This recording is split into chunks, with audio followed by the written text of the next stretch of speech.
Break കൊടുക്കും ജീവ. ഒരു ചെറിയ ബ്രേക്ക് കൊടുക്കും.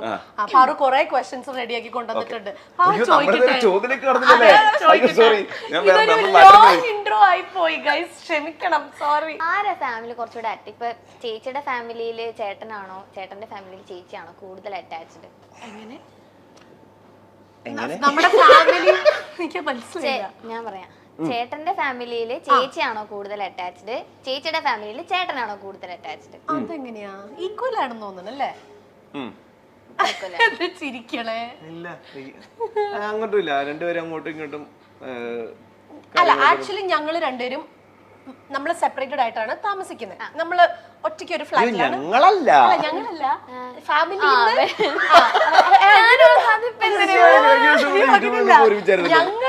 നമ്മുടെ ഫാമിലിയിലല്ല താമസിക്കുന്നത്. എന്റെ മമ്മി ഡാഡി വേറെ താമസിക്കുന്നത്, ജീവയുടെ പേരൻസും പേരന്റ് ഹസൻ മോം ആൻഡ് ബ്രദർ വേറെ താമസിക്കുന്നത്. അപ്പം ഞങ്ങൾ അങ്ങനെ എപ്പോഴും വീട്ടിലൊന്നും പോവാറില്ല. ഞാൻ എന്റെ വീട്ടിലും പോകല് ഭയങ്കര കുറവാണ്, ജീവയുടെ വീട്ടിലും പോകുന്നത് ഭയങ്കര കുറവാണ്. പിന്നെ വർക്ക് ഒക്കെ ഉള്ളതുകൊണ്ട് പോവാനും പറ്റാറില്ല. It's all through phone relation, അങ്ങനെയൊക്കെയാണ് മെയിൻലി. ഞാൻ ഇടയ്ക്ക് സമയം കിട്ടുമ്പോൾ വീട്ടിൽ എന്നാലും വല്ലപ്പോഴും ഒക്കെ പോവാറുള്ളൂ. അതും ഒരു കോഫി കുടിക്കാനൊക്കെ പോയിട്ട് തിരിച്ചു വരും അല്ലേ, അത്രയല്ലേ ഉണ്ടാവാറുള്ളൂ. അത്രേ ഉള്ളൂ. തിരക്കിന്റെ ഇടയ്ക്ക് ഒന്ന് ഓടിപ്പോയി ഒന്ന് കണ്ട് ചിലപ്പോൾ ഇച്ചിരി നേരം ഭക്ഷണം കഴിച്ചിട്ട് വരും, അല്ലെങ്കിൽ ചായ കുടിച്ചിട്ട് വരും. ചായ ഇട്ട് വെച്ചോ, അത് എത്തി. പിന്നെ കുറച്ച് വർത്താനൊക്കെ പറഞ്ഞു. പിന്നെ അനിയനുണ്ട് അവിടെ, അനിയൻ ഉള്ളതുകൊണ്ട് കുഴപ്പമില്ല, അവൻ നോക്കിക്കോളൂ എല്ലാരും. ഇത്രയും ജോളി ആയിട്ടുള്ള ജീവചേട്ടനെ കരഞ്ഞ് ഞാൻ ആകെ കണ്ടത് സരിഗമപ്പയിലെ അമ്മയുടെ കാര്യം പറഞ്ഞപ്പോഴായിരുന്നു. ഭയങ്കര ഇമോഷണൽ ആയി പോയല്ലേ ആ സമയത്ത്. ഞാൻ ഓർക്കുന്നു. അത് ഈ കൂട്ടത്തിൽ ഏറ്റവും ഇമോഷണൽ ആയത് ആള് അക്ബർ എന്ന് പറഞ്ഞു വന്നിട്ടാണ്. ഞാനവിടെ കിടന്ന് കരഞ്ഞ് മെഴുകി അവനെ സമാധാനിപ്പിക്കാൻ പോയാ ഞാൻ എന്നെ സമാധാനിപ്പിക്കാൻ. ആ സോങ് അങ്ങനത്തെ സോങ് ആയിരുന്നു, പൂമുത്തോളം എന്ന് പറഞ്ഞ രഞ്ജിൻ ചേട്ടൻ പാടിയ സോങ്. അപ്പൊ അക്ബറിന്റെ ഉമ്മയുടെ കാര്യം അക്ബർ ഓർത്തു. അപ്പൊ അവനിങ്ങനെ പെട്ടെന്ന് ഇമോഷണലായി. അപ്പൊ അത് കണ്ടോണ്ട് ഞാനിങ്ങനെ അവനെ വിളിച്ചാ. പിന്നെ അവരെല്ലാരും കൂടെ എന്നെ സമാധാനിപ്പിക്കേണ്ട അവസ്ഥയിലേക്ക് വന്നു. ചേച്ചി ഉണ്ടായിരുന്നു അപ്പോ? ഇല്ല ഇല്ല, ആ സമയത്ത് ഖത്തറിലായിരുന്നു. ഞാൻ ഖത്തറിലായിരുന്നു. ഈ തിരക്കിന്റെ ഇടയിലൊക്കെ നിങ്ങൾ എങ്ങനെയാ ടൈം സ്പെൻഡ് ചെയ്യാനായിട്ടൊക്കെ നോക്കുന്നത്? ലൈക്ക് ജീവചാനി മിക്കപ്പോഴും ഷൂട്ട്സ് ഉണ്ടാവും. ഇപ്പൊ വ്ളോഗ്സിലൊക്കെ നമ്മൾ കാണുന്നതല്ലല്ലോ ശരിക്കുള്ള റിയൽ ലൈഫിലേക്ക് വരുമ്പോഴുള്ള കാര്യങ്ങൾ. ഇപ്പൊ എല്ലാരും പറയും സോഷ്യൽ മീഡിയ, അവര് ഭയങ്കര ഹാപ്പിയോ ഭയങ്കര ചിൽ കപ്പിൾസ്. പക്ഷെ എല്ലാവരുടെയും ബാക്കിൽ എന്തെങ്കിലുമൊക്കെ നമുക്കും ഓരോ പ്രശ്നങ്ങളും കാര്യങ്ങളും ഒക്കെ ഉണ്ടാവും. ഇപ്പൊ വ്ളോഗ്സ് കാണുന്ന പോലെ ആയിരിക്കില്ല, നിങ്ങൾ എപ്പോഴും ട്രിപ്പും അതൊന്നും ആയിരിക്കില്ല. അപ്പൊ ഈ തിരക്കിന്റെ ഇടയിലൊക്കെ എങ്ങനെയാ ടൈം മാനേജ് ചെയ്യാനായിട്ടൊക്കെ നോക്കുന്നത്? എങ്ങനെയാ ചെയ്യാ? ഞാൻ ഷൂട്ടില്ലാത്ത ദിവസം ഫ്ലാറ്റിലുണ്ടെങ്കിൽ ഞാൻ അവിടെ ഉണ്ടാവും. ഷിറ്റുവിന്റെ ഷൂട്ട് അവിടെ നടക്കുന്നത്. ഞാൻ പിന്നെയും മൂവിക്കൊക്കെ പോകാൻ ഭയങ്കര ഇഷ്ടമാണ് ജീവയ്ക്ക്. എനിക്ക് ഇപ്പോഴാണ് റീസെന്റ് എന്തോ അങ്ങനെ ഒരു സിൻഡ്രോം പിടിപെട്ടിട്ടുണ്ട്. എനിക്കിപ്പോ തിയേറ്ററിൽ പോയി പടം കാണാൻ പറയോ? എനിക്ക് സത്യം എനിക്കിപ്പോ വീട്ടില് ആ കംഫർട്ടിൽ ഇരുന്നിട്ട് OTT മൂവീസ് കാണാൻ ഭയങ്കര ഇഷ്ടമാണ്. ഇപ്പൊ അതുകൊണ്ട് എന്നെ ഏത് പടത്തിന് വിളിച്ചാലും എനിക്ക് പോകാൻ മടിയാ. പക്ഷെ എനിക്ക് സിനിമ തിയേറ്ററിൽ തന്നെ പോയി കാണാൻ എനിക്ക് അതിന് ഇഷ്ടക്കേടില്ല, എനിക്ക് ഇഷ്ടമുണ്ട്. പക്ഷെ ആ എഫേർട്ട് ഫ്രം ദ ബിഗിനിങ്, കുളിക്കണം, മേക്കപ്പ് ഇടണം, ഡ്രസ് ഇടണം, അവിടെ പോണം, അയ്യോ. അപ്പൊ ഞാൻ അതേപോലെ ഇങ്ങനെ കിടന്നു കഴിഞ്ഞാൽ PVR മൊത്തത്തിൽ ഇങ്ങോട്ടേക്ക് വീട്ടിലേക്ക് എടുത്താലോന്ന് ഇങ്ങനെ. അതാണ് പ്രശ്നമല്ലോ. എനിക്ക് തിയേറ്ററിൽ പോയി സിനിമ കാണുന്നതാണ് ഇഷ്ടം. പോയി വ്ളോഗില് പറഞ്ഞല്ലോ നെറ്റ്ഫ്ലിക്സ് വെക്കും, ഈ സോഫയിൽ ചേച്ചി ഇവിടെ ജീവച്ചേട്ടൻ കിടക്കും. എനിക്കത് ഭയങ്കര ഇഷ്ടമായി. ഇപ്പൊ എനിക്ക് ആ ഒരു കംഫർട്ട് സോണിൽ ഞാൻ ഭയങ്കര ഹാപ്പിയാണ്. പിന്നെ എനിക്കിപ്പോ ലുലുവിൽ പോകാൻ ഇഷ്ടവുമല്ല. എന്ത് ടൂ ക്രൗഡഡാ. ഇല്ലേ, പഴയ ലുലു ഒന്നും അല്ല ഇപ്പം. മാറിപ്പോയെന്ന്. ലുലു വലിയ ആളായില്ലേ, ലുലു വല്ലാണ്ട് മാറിപ്പോയില്ലേ നമ്മള്. പണ്ട് എന്റെ one of the favourite spots in Kochi ആയിരുന്നു ലുലു. ഇപ്പൊ പക്ഷെ ലുലു എനിക്ക് ഭയങ്കര സഫോക്കേഷൻ. കഴിഞ്ഞ ദിവസം ചോദിച്ചു നോക്ക്, അറിയോ അവിടെ വെച്ച് ചേച്ചിനെ സ്പോട്ട് ചെയ്തേ ഇന്ന് പറഞ്ഞ തോമസ് ഉണ്ടായിരുന്നു ലുലുല്.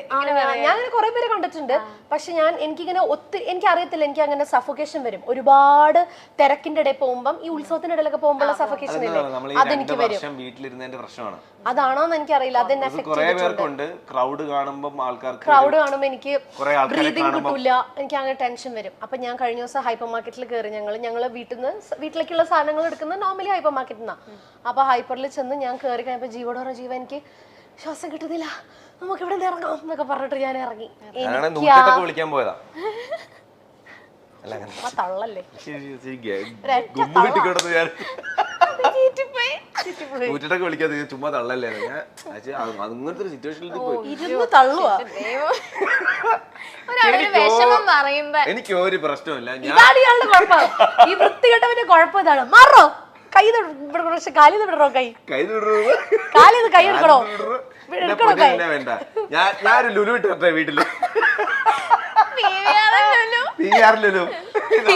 Hyper market. ഒരു പ്രശ്നമില്ല. എനിക്ക് ആൾക്കാർ ഉള്ളതാണ് എനിക്ക് സന്തോഷം. അയ്യോ ജീവ എൻജോയ്സ് ദാറ്റ്. ഞാൻ കണ്ടിട്ടുണ്ട് ജീവ തിരക്കിന്റെ ഇടയിലൊക്കെ ഇരുന്നിട്ട് ജീവ അങ്ങ് എൻജോയ്. എനിക്ക് ഇപ്പം ആദ്യമൊക്കെ കുറച്ച് പേര് അറിയുന്നത് ഇപ്പൊ കുറെ കൂടെ ആൾക്കാർ അറിയാം. അപ്പൊ അവരൊക്കെ വന്ന് സംസാരിക്കുന്നതും ഫോട്ടോ എടുക്കുന്നതും എനിക്ക് ഭയങ്കര ഇഷ്ടമാണ്. ഞാൻ ഭയങ്കരമായിട്ട് എൻജോയ് ചെയ്യും. അതൊരു എത്ര തിരക്കുണ്ടെങ്കിൽ ചിലപ്പോൾ ലാസ്റ്റ് മിനിറ്റ് പീവേറിലൊക്കെ ഓടുന്ന ഗ്യാപ്പിലാണെങ്കിലും ഇങ്ങനെ കാണിച്ച് ഓടുന്ന ഗ്യാപ്പിലാണെങ്കിലും ഒരു സെൽഫിക്കൊക്കെ നിന്നോടുന്ന എനിക്ക് ഭയങ്കര ഇഷ്ടമാണ്. കാര്യം ഈ പറഞ്ഞ പോലെ നമുക്ക് സിനിമയാണ് ആങ്കറിങ് ആണെന്നൊക്കെ പറഞ്ഞാലും കാണാൻ ഈ പറയുന്ന ആൾക്കാർ ഉള്ളപ്പോഴാണല്ലോ നമ്മളിതൊക്കെ ചെയ്തിട്ട് കാര്യമുള്ളൂ. അപ്പം ഒരു 2 seconds കൊടുക്കാൻ റെഡിയാ സമയമുണ്ടെങ്കിൽ. നമ്മൾ എവിടെയെങ്കിലും ഈ പറഞ്ഞ പോലെ പിന്നെ ഈ ചില സ്ഥലത്ത് പോയി കഴിഞ്ഞാൽ ഇപ്പൊ ഞാൻ ഹോസ്പിറ്റലിൽ പോയി, അമ്മച്ചിക്ക് വയ്യാതെ ഹോസ്പിറ്റലിൽ പോയി, അവിടെ ചേട്ടാ സെൽഫി ചെയ്യുന്നു ഐസിയുടെ മുമ്പിൽ.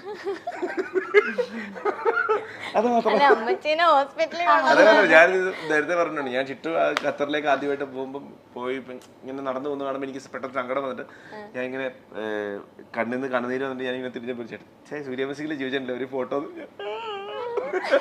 അത് മാത്രമേ ഉള്ളൂ. അല്ലാതുള്ള സമയങ്ങളിലൊക്കെ ഞാൻ ഓക്കെയാ, ഞാൻ അത്ര എൻജോയ് ചെയ്യും. അതുകൊണ്ട് തന്നെ ഞാൻ സിനിമ കാണാൻ പോകുമ്പോഴും ഞാൻ ഇടയ്ക്കിടയ്ക്ക് ഇപ്പൊ കാക്കനുള്ള സ്ഥലത്താണെങ്കിൽ ഞാൻ വൈകുന്നേരം ചായ കുടിക്കാൻ ഇറങ്ങും. അത് നോർമൽ നമ്മുടെ ഈ പറഞ്ഞ വഴിയോരം അങ്ങനെയുള്ള സ്ഥലത്ത് ചായ കുടിക്കാൻ എനിക്ക് ഭയങ്കര ഇഷ്ടം. ആൾക്കാരോട് സംസാരിക്കാനും നമുക്ക് അറിയാൻ പറ്റില്ല. ഞാൻ ജീവയുടെ ഏറ്റവും വലിയ ആഗ്രഹം ഒരു KSRTC പ്രൈവറ്റ് ബസ്സിലോ കയറണം. അതാണ് ഇപ്പോഴത്തെ ഏറ്റവും വലിയ ആഗ്രഹം. കഴിഞ്ഞ ദിവസം എന്നോട് പറഞ്ഞു എനിക്ക് ബസ്സിൽ കയറണം. ഞാൻ സൂര്യ മ്യൂസിക്കിൽ ഉണ്ടായിരുന്ന സമയത്ത് ഞാൻ എൻ്റെ നാടായ മാവേലിക്കരയിലേക്ക് പോകുന്നതും വരുന്നതും ഒക്കെ ബസ്സിലായിരുന്നു. ഞാൻ വൈകിട്ടത്തെ ഷോ കഴിഞ്ഞിട്ട് ഞാൻ KSRTC ബസ്സിന്റെ സൈഡിൽ കയറിയിരിക്കും. ഹെഡ്സെറ്റ് ചിലപ്പോൾ പാട്ട് വെക്കും, അല്ലെങ്കിൽ ഇങ്ങനെ ഇരുന്ന് ചിലപ്പോൾ ഉറങ്ങും. അപ്പോൾ ഈ കാറ്റൊക്കെ അടിച്ച് ഞാൻ അവിടെ ചെന്നിറങ്ങും. മാവേലിക്കരയിലെ ഫ്രണ്ട്സ് ആരെങ്കിലും പിക്ക് ചെയ്യാൻ വരും, വീട്ടിലോട്ട് പോകും. തിരിച്ച് ഒന്നെങ്കിൽ ഞായറാഴ്ച പോയിട്ടോ അല്ലെങ്കിൽ തിങ്കളാഴ്ച വെളുപ്പിനോ ഇതേപോലെ തന്നെ അങ്ങനെ കണ്ടിന്യൂ എല്ലാ ദിവസവും പോയി വന്ന്. അപ്പച്ചന് വയ്യായിരുന്നപ്പോൾ എല്ലാ ദിവസവും പോയി വന്ന ദിവസങ്ങളും ഉണ്ട്. അപ്പോൾ അത് കുറേ നാളായി. അപ്പോൾ എനിക്കൊന്ന് പോയാൽ കൊള്ളാമെന്നുണ്ട്. ട്രെയിനിൽ കയറിയാൽ കൊള്ളാമെന്നുണ്ട്. ഓ പിന്നെ അവനിപ്പോ ചോദിക്കും, ഓ ഇവനാരടാ. ഇപ്പൊ നമുക്ക് എല്ലാവർക്കും ബൈക്കും കാറും ഒക്കെ ഉണ്ടല്ലോ. അപ്പൊ ഒത്തിരി നാളായി ബസ്സിൽ കയറിയിട്ട് അപ്പൊ ബസ്സിൽ കയറണം. അതൊരു മോശമായിട്ടൊരു ആഗ്രഹം എനിക്ക് തോന്നുന്നില്ല അല്ലേ? പിന്നെ അല്ല, അങ്ങോട്ട് പറഞ്ഞു കൊടുക്കുക. ഈ ജാടയാന്നൊക്കെ പറയുന്നവരോടൊക്കെ എന്താ ചേട്ടാ പറയാനുള്ളത്? എനിക്ക് ജാടയാണെന്ന് പറയുന്നവരോടാണ്, അത്രേ ഉള്ളൂ.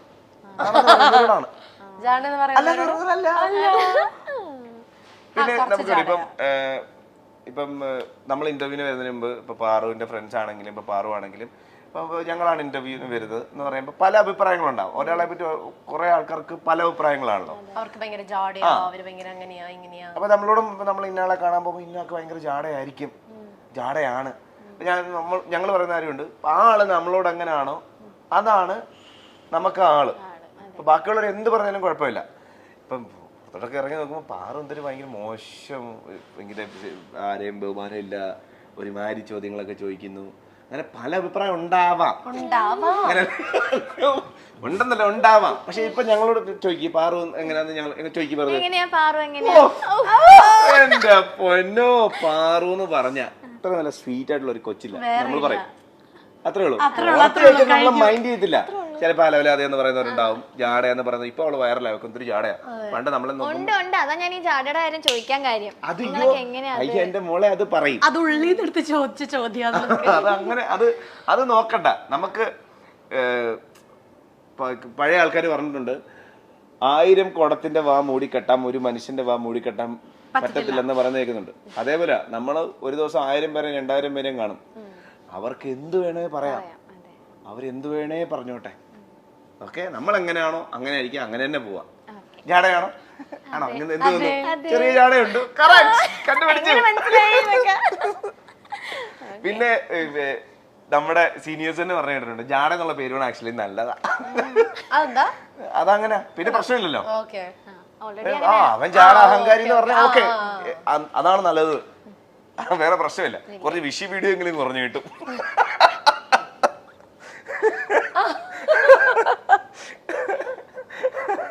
ഹായ് നല്ല നെയിൽസ്. Oh thank you. തിരിച്ച് പറയാനാണോ? നല്ല വാച്ച്. നല്ല വാച്ച് പറയല്ലേ, കാണിച്ചു ചേട്ടന്റെ. എനിക്ക് എന്റെ സാധാരണ നഖം വളരുന്ന ഇത് മറ്റേ പേടിയൊക്കെ ചെയ്ത് പട്ടി വെച്ചത് നമ്മൾ ഇതൊക്കെ വെച്ച് നല്ല മാന്തി കിട്ടാറുണ്ടാ? ഇത് വെച്ച മാന്തി ഇളകിപ്പോരും. ഇളകില്ല. Hello, how dare you speak like that? Sorry, I was little there. ഇത് എന്റെ ഓൺ നെയിൽസ്. ഇത് ഓൺ നെയിൽസ് ആട്ടോ. അല്ല ഞാൻ പറഞ്ഞു ഇത് ഓൺ നെയിൽസാ. സംശയം ഉണ്ടെങ്കിൽ ഇതേ ഇവിടോട്ട് നോക്കി. ഇത് ഓൺ നെയിൽസാ. ഇവിടെ ഉണ്ട് തട്ടപ്പുറത്ത്. ഇപ്പൊ അവിടെ അയ്യോ ഇത് ഓൺ നെയിൽസാ. എല്ലാം ഓൺ നെയിൽസാ. ഇത് രണ്ടും ഓൺ നെയിൽസാ. സൂപ്പർ. അപ്പ എന്ന പാട്ടിന്റെ റിയാലിറ്റി ഷോയിലൂടെയാണ് ജീവ ജോസഫിനെ നമ്മൾ കൂടുതലായും അറിഞ്ഞത്. ജീവയും അപർണയും അറിയാത്ത മലയാളികൾ ഇല്ല എന്ന് വേണമെങ്കിൽ പറയാം. കാരണം അത്രത്തോളം ഇഷ്ടമാണ് ഇവരോട്. ഈ ദമ്പതികളെ ഇപ്പോൾ മലയാളികൾ ഇരു കൈയും നീട്ടി സ്വീകരിച്ചു കഴിഞ്ഞു. ജീവയും അമൃതയും സൂര്യ മ്യൂസിക് എന്ന പരിപാടിയിലൂടെയാണ് നമുക്ക് മുന്നിലേക്ക് എത്തിയത്. ചെറുപ്രായത്തിൽ തന്നെ വിവാഹിതരായവരാണ് ഇരുവരും. എന്നാൽ പിന്നീട് തങ്ങളുടേതായ മേഖലയിൽ ഇവർക്ക് സ്വന്തം പേര് സിഗ്നേച്ചർ പതിപ്പിക്കാൻ അവർക്ക് സാധിച്ചു എന്ന് പറയുന്നത് ഒരു വലിയ കാര്യം തന്നെയാണ്. ഒരു സമയത്ത് ഇവരുടെ ഇന്റർവ്യൂസ് എല്ലാം ട്രെൻഡിങ്ങിൽ വന്നിരുന്നു. ഇവരുടെ കുടുംബ വിശേഷങ്ങളും ഫ്ലാറ്റും ജീവിത രീതിയും പ്രത്യേകിച്ചും ജീവയുടെ സംസാരം കേൾക്കാൻ തന്നെ ഒരുപിടി ആരാധകർ എപ്പോഴും ഉണ്ടായിരുന്നു. എല്ലാവർക്കും എന്തോ വലിയ ഇഷ്ടമാണ് ജീവയോട്. അതേ ഇഷ്ടം തന്നെ അപർണയോടും ഉണ്ട് എന്നതാണ് സത്യം. തങ്ങളുടെ വിശേഷങ്ങൾ പറഞ്ഞ് ഇരുവരും എത്തുമ്പോൾ എപ്പോഴും കാണികൾക്ക് സമയം പോകുന്നത് പോലും അറിയാറില്ല. ഇവരുടെ ഇന്റർവ്യൂ എടുക്കുമ്പോൾ തന്നെ നമ്മൾ എത്ര നേരം വേണോ കണ്ടിരിക്കും എന്നതുപോലെ തന്നെയാണ്.